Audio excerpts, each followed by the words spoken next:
At 22,000 feet over North Vietnam in May 1967, Lieutenant Commander Robert Hawk Klein felt the shudder of cannon shells ripping past his F-8 Crusader. Two MiG-21s had dropped out of the high haze behind him, their silver fuselages flashing in the sunlight. Klein's radar warning receiver screamed in his headset, but he was already moving, rolling hard left, throttle full forward, trying to shake a missile lock. The Crusader could outturn a MiG-21 in a sustained fight, but the MiG could climb faster and accelerate like a rocket. Within seconds, the sky became geometry. Angles, vectors, energy states, each second narrowing the odds of survival. Klein knew the textbook response. Maintain airspeed, jink unpredictably, climb toward the sun to break visual contact. But the MiGs weren't playing by textbooks. One cut high, the other slid low and aft, bracketing him. At Mach 0.9, there was no room for error. The Crusader's control stick felt stiff in his gloved hands as he yanked into a climbing right brake. The MiG above stayed glued to his 6 o'clock, waiting for the turn to tighten just enough for a clean shot. Klein did something no manual ever suggested. Instead of pulling up, he slammed the stick forward and rolled the F-8 inverted, diving straight through the bottom of the fight. Blood surged toward his head as the horizon flipped. For 3 seconds, his vision tunneled red. The MiG pilot, expecting him to continue upward, overshot, pulling into a high yo-yo that left him momentarily blind to where the American fighter had gone. When Klein rolled level again, the MiG was ahead of him, bleeding speed. Klein fired a short cannon burst. 1 second of tungsten rounds walked across the MiG's fuselage, and the jet exploded into a bright orange blossom. His wingman's voice broke through the radio static. "Hawk, what the hell was that?" Klein didn't have an answer. He'd simply survived by going the one direction no one expected, through the flow of the fight. That moment marked the accidental birth of a new kind of aerial logic. In the early years of the Vietnam War, U.S. pilots entered combat believing missiles had made close-range dogfighting obsolete. Air Force and Navy training emphasized radar locks, missile envelopes, and smooth energy management. Pilots learned to keep engagements at long range, where speed and sensors provided safety. But in practice, rules of engagement demanded visual identification before firing, forcing combat into knife-range turning fights against agile MiG-17S and MiG-21s, flown by highly trained North Vietnamese pilots. The result was chaos. Missile failure rates exceeding 60%, kill ratios worse than 2-to-1 in the enemy's favor. American pilots who had never practiced hard-turn, high-G combat were being outflown by opponents with fewer resources but sharper instincts. The MiG-17 was an anachronism, a subsonic gunfighter with 23mm cannons and a turning radius half that of an F-4 Phantom. The MiG-21, meanwhile, was small, supersonic, and deadly in vertical climbs. Together, they created a paradox. In theory, American jets could outrun them. In practice, visual range fights erased that advantage. The U.S. Navy called the early years the missile gap of the mind, a failure not of technology but of doctrine. What Klein discovered, quite literally upside down, was that survival meant breaking that doctrine. Instructors at Miramar and Da Nang had warned against negative G pushes. At more than -2 Gs, fuel systems could starve, engines could flame out, and pilots could suffer redoubts, temporary blindness as blood flooded the head. Yet combat reality rarely respected laboratory limits. Pilots who stayed within safe parameters often died within seconds. Those who experimented, who twisted the laws of flight beyond comfort, began to live long enough to learn. By mid-1967, a handful of Crusader and Phantom crews were quietly inventing their own responses to the MiG threat, maneuvers that didn't exist in any tactical syllabus. Through the floor dives, rolling scissors, high-speed low yo-yos, moves that weaponized gravity and disorientation. The physics behind the through-the-floor maneuver echoed the World War II split S, but the context was faster, harsher, and more complex. The F-8's J-57 turbojet could maintain thrust through short inverted segments, allowing power where older carbureted engines would have quit. More importantly, the maneuver reversed the predictive logic of aerial combat. When an opponent saw you climbing, he anticipated a stall turn or barrel roll. When you dove, he expected a pullout. Diving while inverted meant you were moving in the one direction his eyes and instincts couldn't track. In jet combat, milliseconds of confusion translated into miles of advantage. What made these improvisations remarkable wasn't the aerodynamics, it was the psychology. Human beings are wired to pull away from the ground, not toward it. Rolling upside down at 500 knots and pushing forward into a dive felt like suicide. The first time most pilots tried it, they described it as falling off the sky. Yet those who forced themselves through the moment found the same thing Klein did. The enemy overshot every time. The brain screamed in protest. The body obeyed physics. The pilots who survived their first encounter learned an unspoken rule. Sometimes the quickest path to safety lay directly through danger. In 1967, U.S. aerial tactics were a study in contradiction. On paper, America had overwhelming technological superiority. The F-4 Phantom carried radar-guided and heat-seeking missiles, advanced avionics, and could exceed Mach 2. Its pilots were graduates of the most rigorous training pipelines on Earth. Yet against the simpler, lighter MiGs, those advantages eroded. The Phantom's twin engines produced immense power, but also enormous inertia.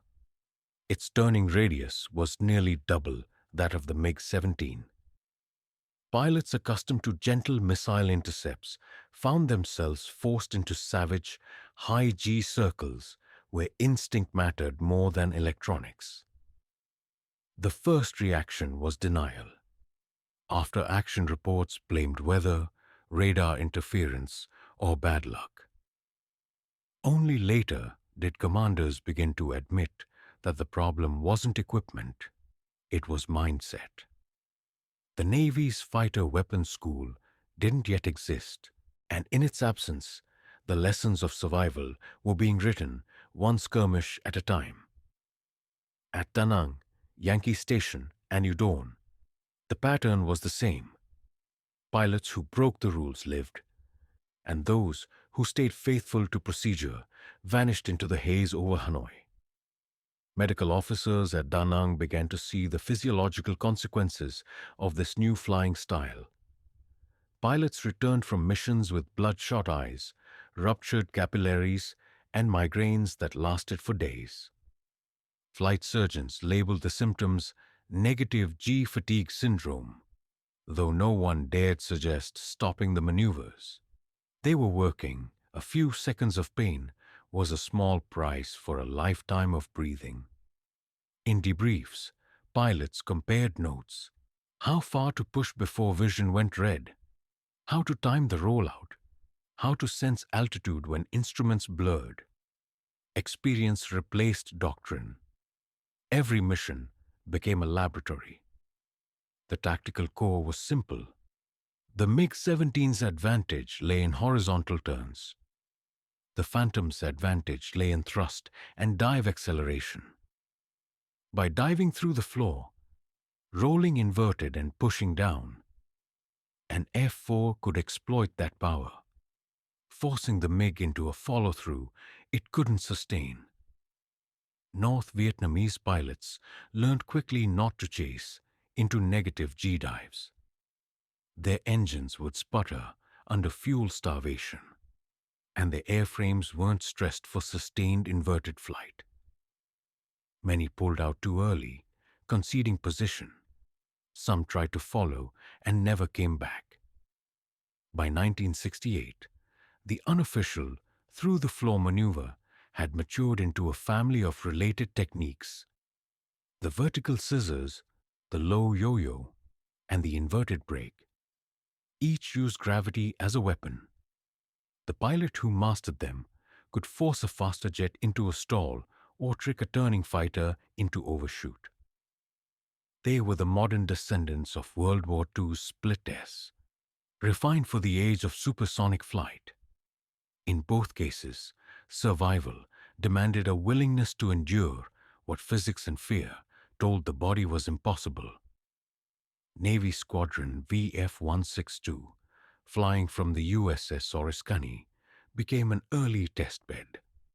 Pilots like Commander Dick Schaffert practiced controlled negative G-dives over the Gulf of Tonkin, carefully monitoring engine response. They discovered the J-79 engines in the F-4 Phantom could handle brief inverted segments as long as pilots avoided prolonged fuel starvation. Schaffert's after-action report from October 1968 described using a push-through roll to evade a MiG-21 and re-engage from below. He called it flying under the fight. The phrase stuck. Within weeks, pilots across Task Force 77 were using it. On land, Air Force units flying from Thailand's Udorn and Ubon bases faced similar lessons. F-105. Thunderchief pilots, originally trained for high-speed bombing runs, not dogfights, found themselves forced into low-level turning engagements when MiGs intercepted them on egress. Their heavy aircraft couldn't turn or climb with a MiG-17, but they could dive like meteors. Rolling inverted and pushing downward let them escape cannon fire and accelerate out of range. One pilot wrote in his logbook, "I survived by falling faster than he could think." Physiologically, the tactic tested the human limit. At -2 to -3 Gs, a pilot's facial blood vessels engorged, cheeks and eyelids swelling with pressure. The sensation was a red curtain closing over vision. A few described hearing their heartbeat in their ears as their retinas strained against the surge. Yet once the dive converted to a positive pullout, circulation normalized and sight returned. The discomfort was intense but fleeting, far preferable to the permanence of a missile hit. Engineers back in the States were puzzled when reports of these maneuvers reached them. Jet engines weren't designed for sustained inverted operation. Lubricants and fuel systems relied on gravity flow. Yet combat pilots were doing it, and the machines, mostly, were surviving. The Lockheed and McDonnell Douglas teams studying captured gun camera footage began considering design adjustments for future aircraft.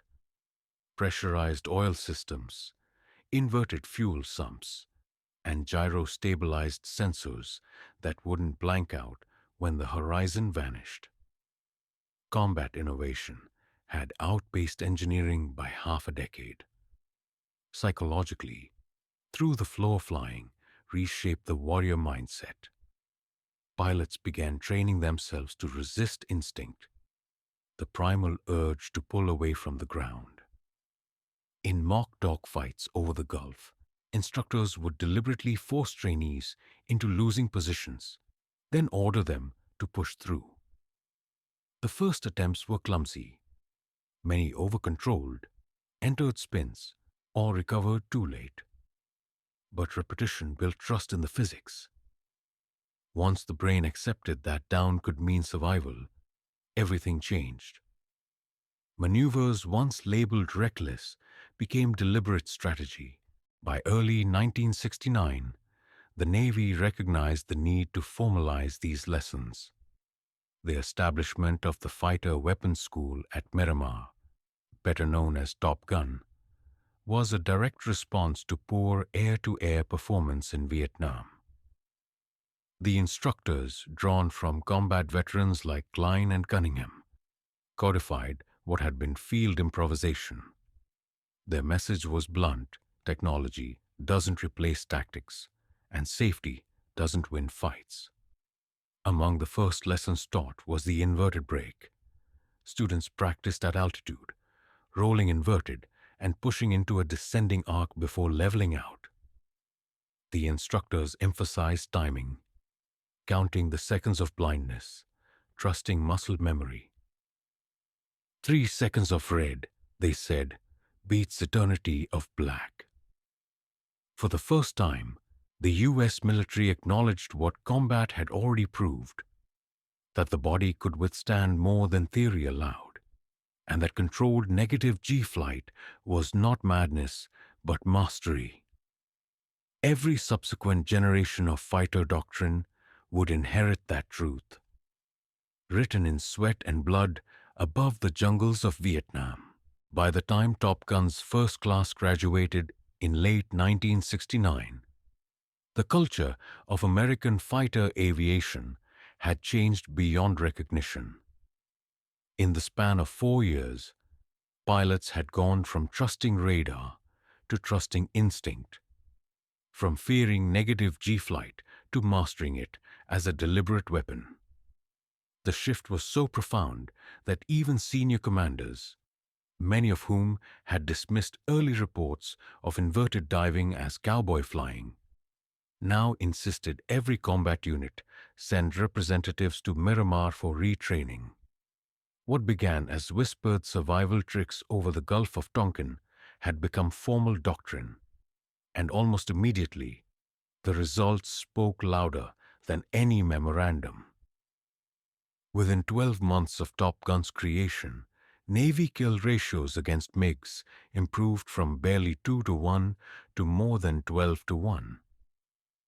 The change wasn't in technology, missile models were the same, but in mindset.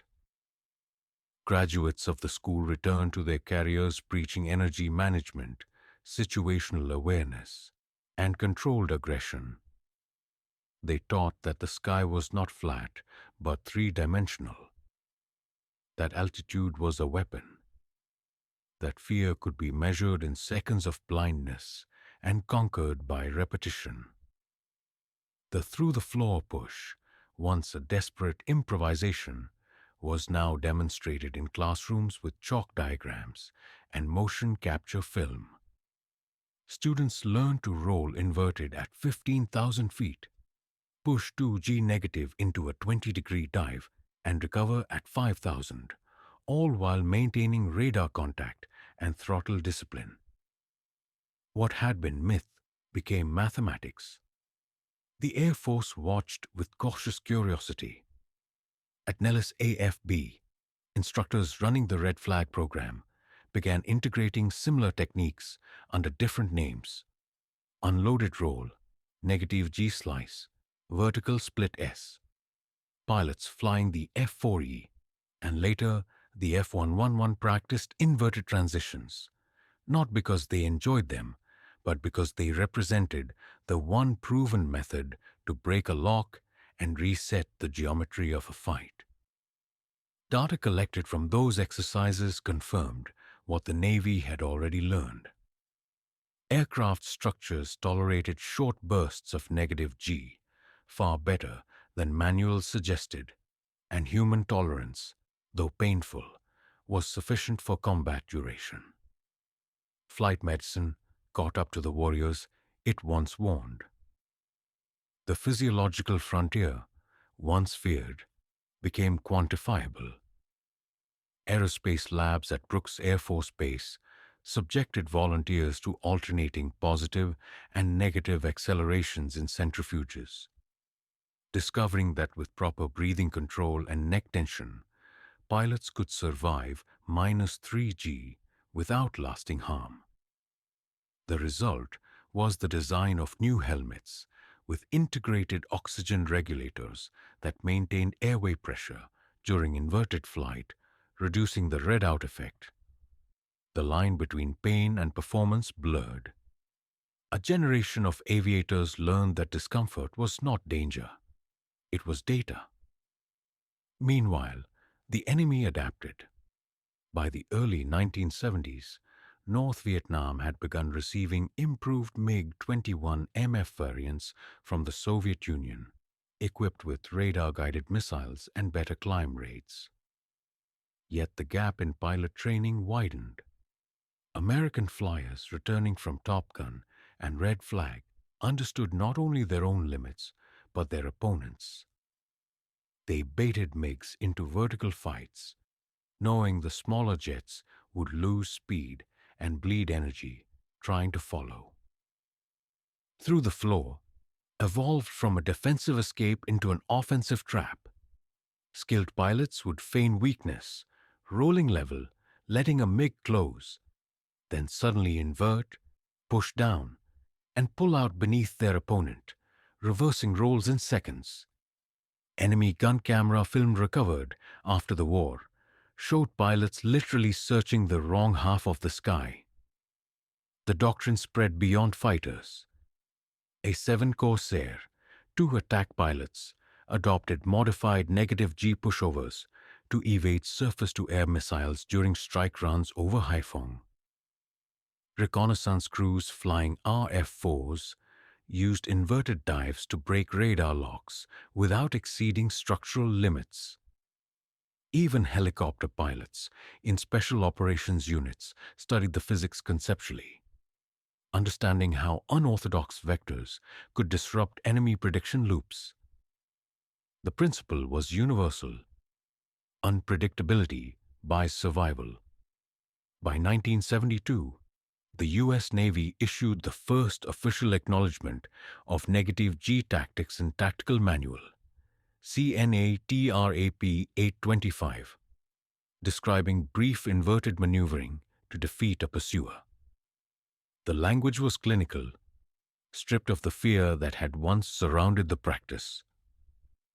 For those who had learned the technique in fire and sweat, the document read almost sterile, but it represented validation all the same.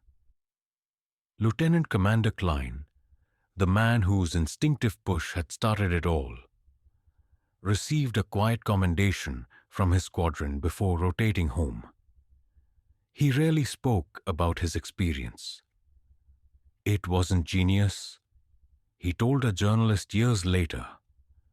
It was just gravity and panic getting along for once. When the United States finally ended its combat role in Vietnam, the tactical revolution outlasted the war. Every new generation of fighter design incorporated the lessons of the 1960s.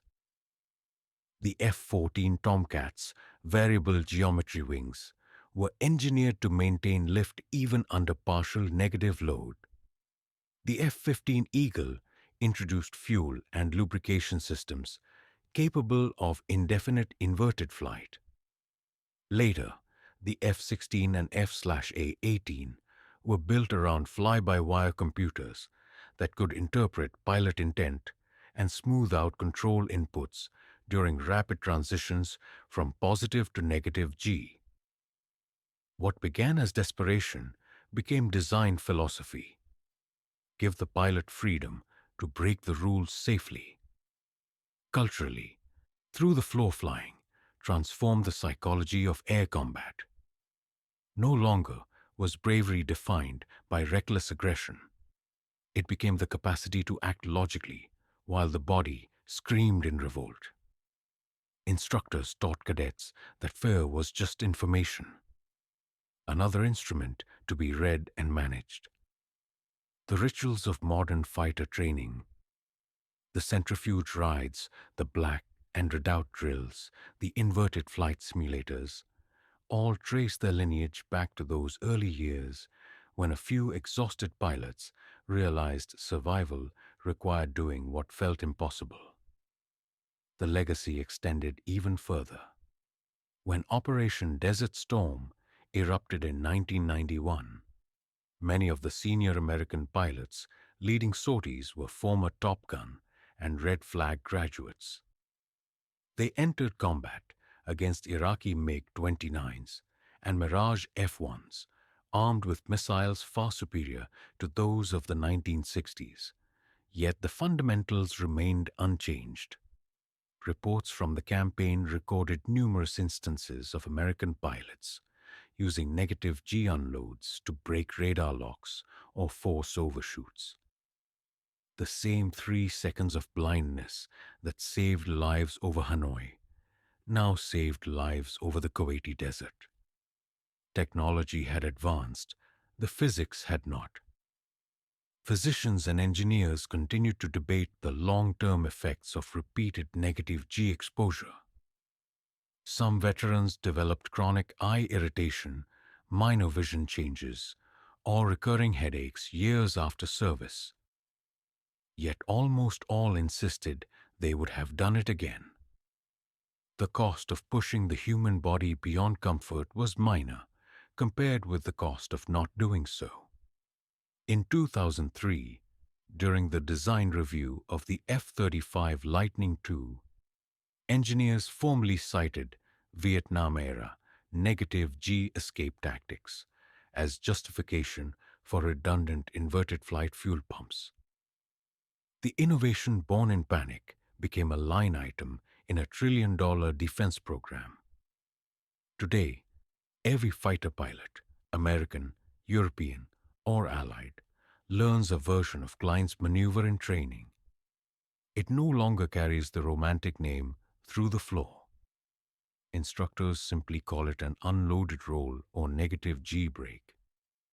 Students practice it calmly in simulators, experiencing the red haze through controlled hydraulics rather than fear. Few know that half a century earlier, men discovered the same technique not in safety, but in chaos. At 600 knots over enemy territory, with missiles on their tail and blood filling their eyes. The tactic endures because its logic is timeless. When trapped by the predictable, invert the equation.